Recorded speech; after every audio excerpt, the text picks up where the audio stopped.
Hello everyone, exploring NIO upcoming earnings, dissecting Q1 disparities and their effects on financial performance.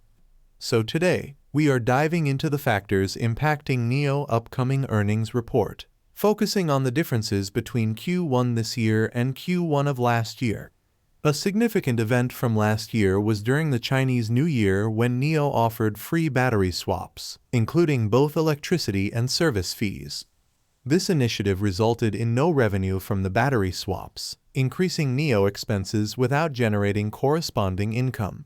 This policy applied even to NIO owners without unlimited free swaps, thus broadening the scope of free services and further increasing expenses. This strategy was a heavy financial burden, as confirmed by NIO CEO, but it was changed this year.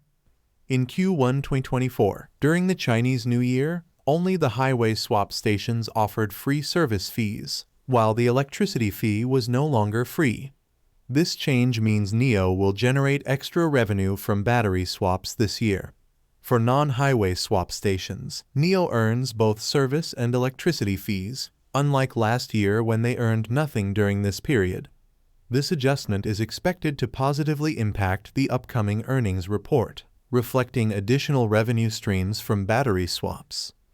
Furthermore, I delved into NIO infrastructure deployment. In Q1 this year, NIO deployed 81 swap stations and 153 charging stations. Comparing this to last year, they had 37 swap stations and 170 charging stations in Q1.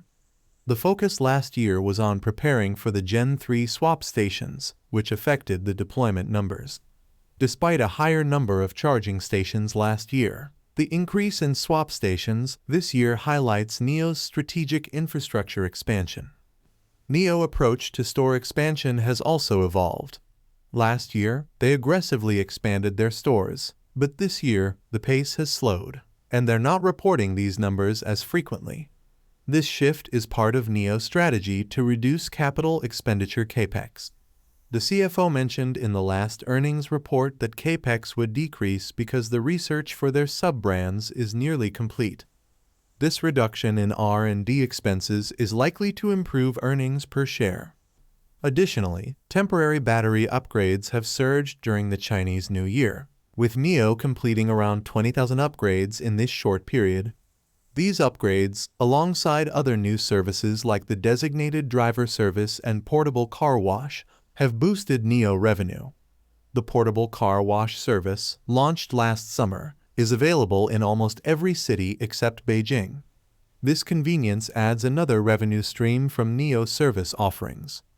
Another significant change is NIO revised insurance policy.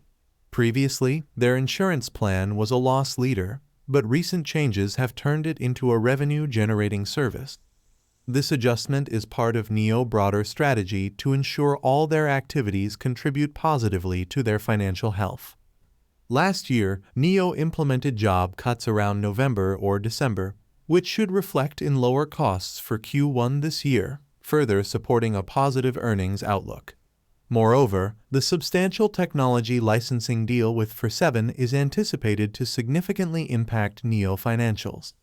The exact lump sum payment from this deal is yet to be revealed, but similar deals, like the one between XPeng and Volkswagen, brought in nearly $200 million. NIO could expect a similar boost from For7, potentially around $100 million, which would positively impact their earnings.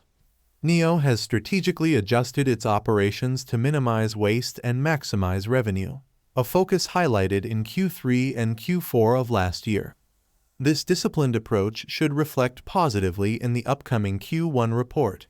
An interesting point from recent discussions involving NIO and Xiaomi CEO about battery swapping indicated that incorporating battery swap technology into a car increases production costs by only a few thousand RMB.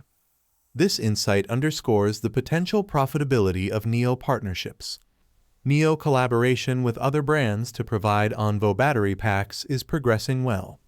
The goal is to see swappable cars from non-NIO brands at NIO swap stations. This partnership is a priority, as emphasized by Dr. Xin Fei, head of NIO Power. The question remains whether these partnerships will bring significant payments to NIO, which could appear in the earnings report. If NIO's partners contribute substantial payments for using their battery swap technology, it could dramatically improve NIO profitability. For example, 7 partners, each contributing around $100 million, would significantly enhance NIO financial standing.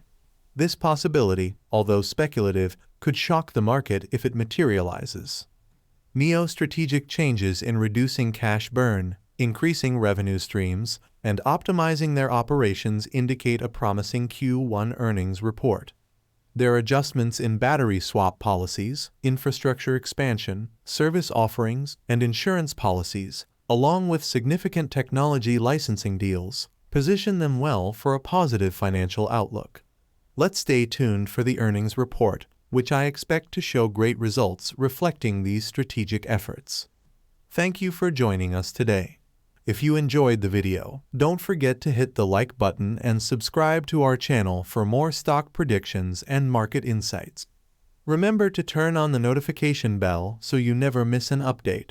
Happy investing, and see you in the next video.